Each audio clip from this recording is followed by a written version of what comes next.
Para escuchar el Evangelio nos ponemos de pie y cantamos el Aleluya.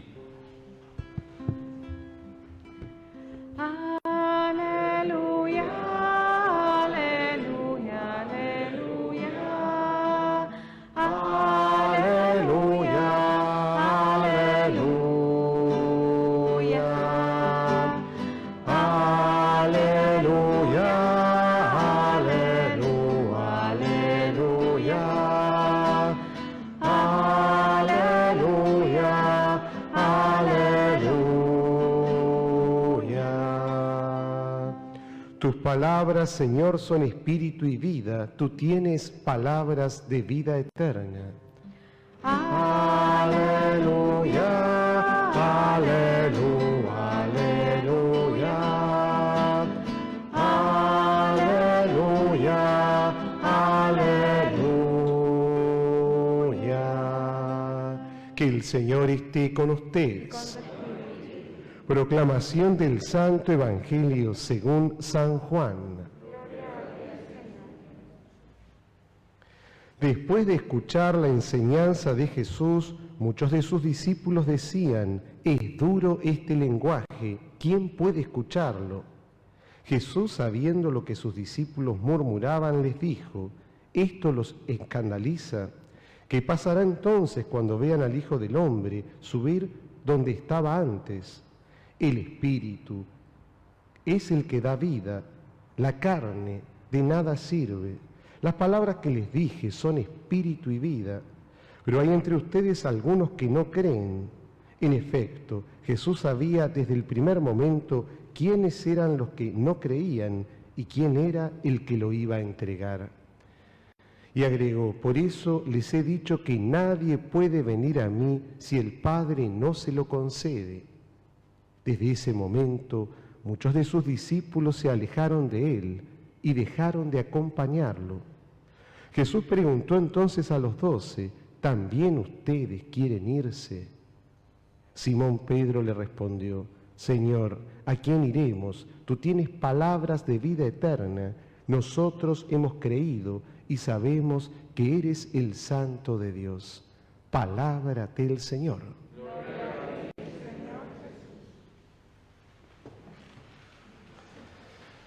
La liturgia de este domingo nos presenta esta elección que Jesús les propone a sus seguidores, a sus discípulos. Se pone firme y les pregunta si ellos también quieren irse. Parece que había gente que a Jesús lo abandonaba cuando escuchaba lo que él pedía. Y frente a lo que los fariseos, los maestros de la ley, los doctores exigían, que eran un montón de leyes para cumplir meticulosamente, ¿no es cierto?, estrictamente, bien taxativo, hay que hacer esto, hay que hacer lo otro. La propuesta de Jesús es muy distinta, es en la libertad, es en el amor, como escuchábamos recién en la segunda lectura, que quizás con un lenguaje por ahí un poquito más antiguo, pero en definitiva nos termina diciendo que lo que queda y lo que vale realmente es el verdadero amor que una persona puede dar por Dios y por el prójimo. Bueno, las enseñanzas de Jesús siempre van en esa línea, ¿no es cierto? Busca realmente que la persona tenga vida, sea más plena, que no quede atada a un montón de leyes, disposiciones, cosas para cumplir, que al final le hacen más pesado el camino y no puede ser ni feliz, ni libre, ni disfrutar de la vida. Pero atención, así como Jesús nos plantea y nos propone esa libertad, también nos pide que nosotros seamos consecuentes. Y se ve que en esa época pasaba lo mismo, porque la naturaleza humana parece ser la misma a lo largo de toda la historia de la salvación, ¿no es cierto? Quizás solo Dios sabe y nosotros en la propia conciencia los pequeños pasos que vamos dando con su gracia, pero en líneas generales, cada vez que decimos sí, tenemos que volver al otro día a preguntarnos si ese sí que dijimos es verdadero. Necesita ser sostenido, no solo por la gracia de Dios, sino por todo nuestro ser, nuestra voluntad, nuestra inteligencia, nuestra fe. No somos ángeles. La naturaleza angélica tiene esa capacidad de decir que sí y es sí para siempre, o decir que no y es no para siempre. En nosotros el para siempre nos cuesta. Si no está la gracia de Dios atrás, es complicado. Por lo tanto, y esto lo vemos en todas las vocaciones que tiene la Iglesia, todos los días necesitamos estar sostenidos por el amor, por la vida que Cristo transmite. Si esto no es así, nuestros sí son demasiado inestables. Por lo tanto, la pregunta de Jesús se vuelve a ser presente. ¿Ustedes también quieren irse? Pedro, que siempre es bastante arrebatado, le contesta al Señor que por supuesto que no. ¿A quién iremos? Como diciendo, ¿dónde vamos a encontrar otra fuente de gracia, de vida, de misericordia como vos, Señor? Tú tienes palabras de vida eterna. Sí, Jesús es la fuente. Por eso, por un lado, Jesús nos da muchísima libertad. Pero ojo, cuando una persona te da mucha libertad, en este caso estamos hablando de Dios, es más difícil todo, porque uno es libre para hacer prácticamente, pero sin embargo esa libertad conlleva una gran responsabilidad. Todos los días estar atentos a ver cómo estoy viviendo, qué estoy haciendo con los dones que he recibido. Y esto es importante para que nuestro sí no sea falso, para que nuestro sí no esté devaluado, no esté degradado. Decimos que sí, pero después abajo del mantel hay otra cosa.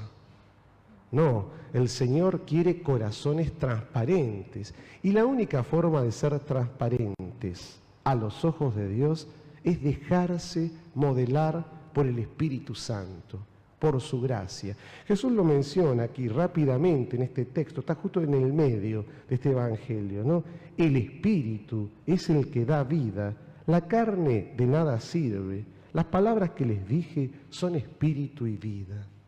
No es que Jesús nos diga que no valoremos nuestro cuerpo, nuestra carne, no. Todo eso es parte del regalo que nos ha hecho y estamos llamados a cuidarlo. Pero dentro del cuerpo de cada uno de nosotros hay algo muy valioso. Habita Dios. Primero nuestra identidad. ¿Quiénes somos realmente? Hijos de Dios, por el bautismo. Y de allí comienza todo, una gran aventura, una gran peregrinación en esta vida, que vamos, sí, surfeando los problemas, los desafíos, con la ayuda del Espíritu Santo. Los que tenemos fe, los que somos creyentes, por gracia de Dios, estamos llamados a una responsabilidad aún mayor. Por eso nuestro sí tiene que ser revisado constantemente, como pasa en un matrimonio, como pasa con los sacerdotes, con el sí que dijimos en el día de la ordenación, como pasa con los consagrados, cuando fue su profesión, como pasa con los misioneros, que algunos se van lejos a misionar a distintos países, y alguna vez, seamos sinceros, en todas las vocaciones el mal espíritu se aparece y nos pregunta, pero ¿no es muy duro el lenguaje de Jesús? ¿Servirlo al Señor no te está costando mucho? ¿No te parece que sería más fácil? Mira cómo viven los demás. ¿Por qué no vivís de esa forma? Te estás haciendo demasiado problema. Jesús exige mucho y ahí empieza a hablar. Empieza como esa propaganda, ¿se acuerdan del pajarito que se paraba en la cabeza y taca, taca, taca?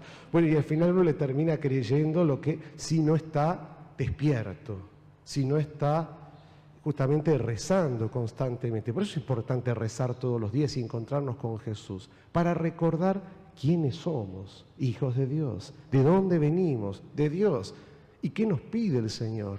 Bueno, ahí cada uno tendrá que descubrir, ¿no es cierto?, con la ayuda del Espíritu Santo. Por eso los manuales, los sistemas de oración y todas estas cuestiones pueden ayudar en la vida. Pero no hay nada más lindo que leer la palabra de Dios, que es vida. El mismo texto, movidos por el Espíritu Santo, enseguida nos conduce, si somos dóciles, a la acción de Dios. Por lo tanto, es importante, nuestro sí tiene que estar sostenido, tiene que tener algo detrás. Y no es algo, es alguien, es el Señor, cuando nosotros somos dóciles. Cuando pensamos que somos solo nosotros los que movemos los hilos de la historia, ahí comienzan los problemas. Históricamente esto ha ocurrido un montón de veces y seguirá pasando, ¿no es cierto? grandes líderes que se levantan en nombre de no sé quién y entonces empiezan.